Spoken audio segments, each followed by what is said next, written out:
हम देख रहे हैं कि दिल्ली में पोल्यूशन इतना ज़्यादा है कि सबकी ज़िंदगी पर असर पड़ रहा है, बट द गवर्नमेंट या फिर दिल्ली सरकार जो अथॉरिटीज़ हैं वो इसको बहुत ही लाइटली ले रही हैं। ये कितना बड़ा खतरा है और लोग इसे क्यों नहीं समझ रहे? देखिए, हमें समझना बहुत आवश्यक है, जो कि कल सुप्रीम कोर्ट में भी इसके बारे में चर्चा हुई कि हम बड़े बड़े टेररिस्ट अटैक और कोविड बाकी चीज़ों के ऊपर रिस्पॉन्ड करते हैं, और अच्छी बात है कि हम रिस्पॉन्ड करते हैं, लेकिन उससे ज़्यादा लोग जो है वो ग्रसित है वायु प्रदूषण के कारण। अगर आप लैंडसेट की रिपोर्ट देखें तो भारतवर्ष में लगभग 15 लाख लोग हर वर्ष वायु प्रदूषण से मरते हैं।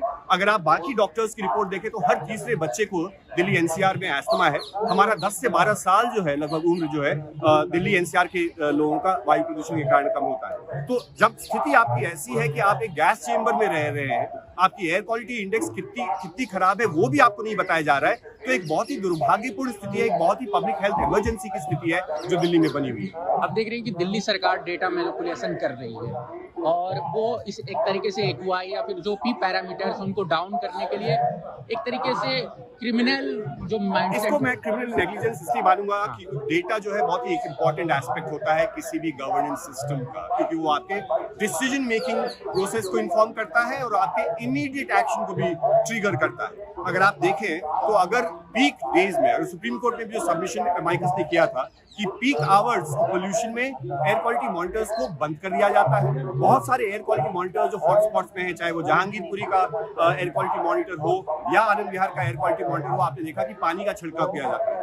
तो ओवरऑल आप परसेप्शन मैनेज कर रहे हैं रादर देन पोल्यूशन, और जो कि एक बहुत ही भयावह है, क्योंकि अंत में आप लोगों को कहते हैं कि इतना प्रदूषण नहीं है, आपको मास्क पहनने की आवश्यकता नहीं है, आपको अपना देखभाल करने की जरूरत नहीं है, लेकिन लोग जो है वो 500-600 AQI में सांस ले रहे हैं। तो एक क्रिमिनल नेग्लिजेंस है when you are actually forcing people to do what they have to do. हमने पिछली सरकार में देखा था जब यहाँ पर दूसरी पार्टी की सरकार थी, लोग मतलब ऑड इवन लागू करते थे। उस तरीके की चीजें भी यहाँ पर नहीं हो पा रही हैं, और जो हमारा पर्यावरण मंत्री हैं वो बंगाल के चुनाव में व्यस्त हैं, कोई उन्हें क्वेश्चन नहीं कर रहा। और मैं देख रहा हूँ इस प्रोटेस्ट में दुनिया भर के कई सारे मीडिया समूह आए हुए हैं कवर करने के लिए। इस जो ये इशू है, हमारा मीडिया भी जो है इस पर रिपोर्ट नहीं कर रहा है। देखिए, बहुत ही वही ना, जैसे मैंने कहा, यहाँ परसेप्शन मैनेज करना ज़्यादा इंपॉर्टेंट है बनस्पत पोल्यूशन के। एनवायरमेंट मिनिस्टर इंडिया के कौन है वो आप लोगों से पूछेंगे तो किसी को पता नहीं होगा कि भारत के पर्यावरण मंत्री कौन है।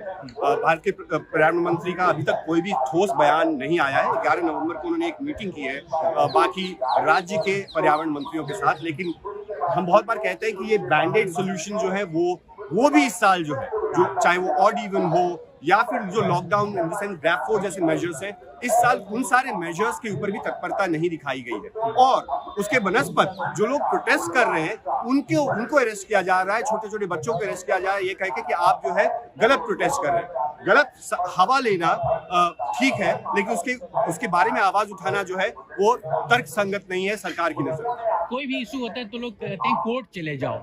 इस मामले में जो कोर्ट कार्रवाई आप सोशल मीडिया पे भी लगातार लिख रहे हैं, जो चीफ जस्टिस है जब उनसे सवाल किया जाता है वो जवाब नहीं देते। बहुत ही दुर्भाग्यपूर्ण है कि सुप्रीम कोर्ट के चीफ जस्टिस ऑफ इंडिया ने जब पटाखों के बारे में चर्चा चल रही थी और वायु प्रदूषण के ऊपर वही सुनवाई कर रहे हैं, उन्हें PM 2.5 क्या है उसके बारे में भी उनको कोर्ट से जानना पड़ा। साथ ही ग्रैप क्या है, क्योंकि वो भी दिल्ली में रहते हैं, लेकिन उनको PM 2.5 के बारे में और ग्रैप के बारे में, इन सब चीजों के बारे में जानकारी नहीं है।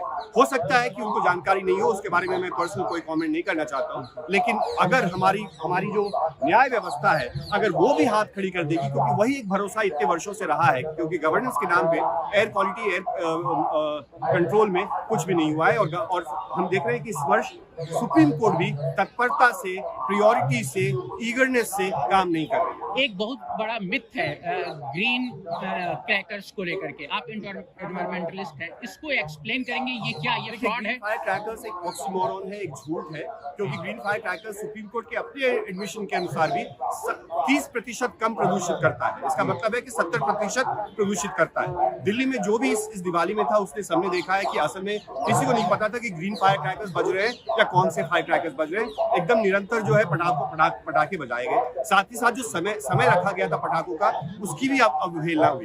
तो और फिर भी सुप्रीम कोर्ट ने, चीफ जस्टिस ने उसका संज्ञान नहीं लिया कि वो सारे वायलेशंस होने के बावजूद हम क्यों ग्रीन फायर क्रैकर्स को न्यू ईयर्स में भी क्यों अलाउ करेंगे। तो ये एक बहुत ही गंभीर बात है। अगर आप इस देश की जनता को समझा पाए कि ये कितना बड़ा मुद्दा है और कितना बड़ा मैंने ऑलरेडी कहा कि 15 लाख लोग हर वर्ष वायु प्रदूषण से मरते हैं। हर तीसरे बच्चे को यहाँ जो है एस्थमा है। यहाँ जो बच्चे पैदा होते हैं दिल्ली शहर में, दिल्ली एनसीआर में, उनके लंग का स्टंटेड ग्रोथ होता है। तो इससे बड़ा पब्लिक हेल्थ इमरजेंसी जो है वो भारतवर्ष में नहीं है। इतने लोग, जितने लोग वायु प्रदूषण से मरते हैं, और मैं सिर्फ मोर्टेलिटी की बात कर रहा हूँ, मैं मॉर्बिडिटी की बात भी नहीं कर रहा, in terms of impact on health, बुजुर्गों के ऊपर, गर्भवती महिलाओं के ऊपर और साधारण जनता के ऊपर इसका क्या असर होता है, उसके बारे में तो हम सोच भी नहीं रहे। हम सिर्फ अपने बच्चों के हवाले अगर बात करें तो बहुत ही एक डेंजरस सा एक प्रेसिडेंट है। हम एक पूरी की पूरी एक हैंडीकैप जनरेशन जो है दिल्ली के अंदर ला रहे हैं। Thank you so much.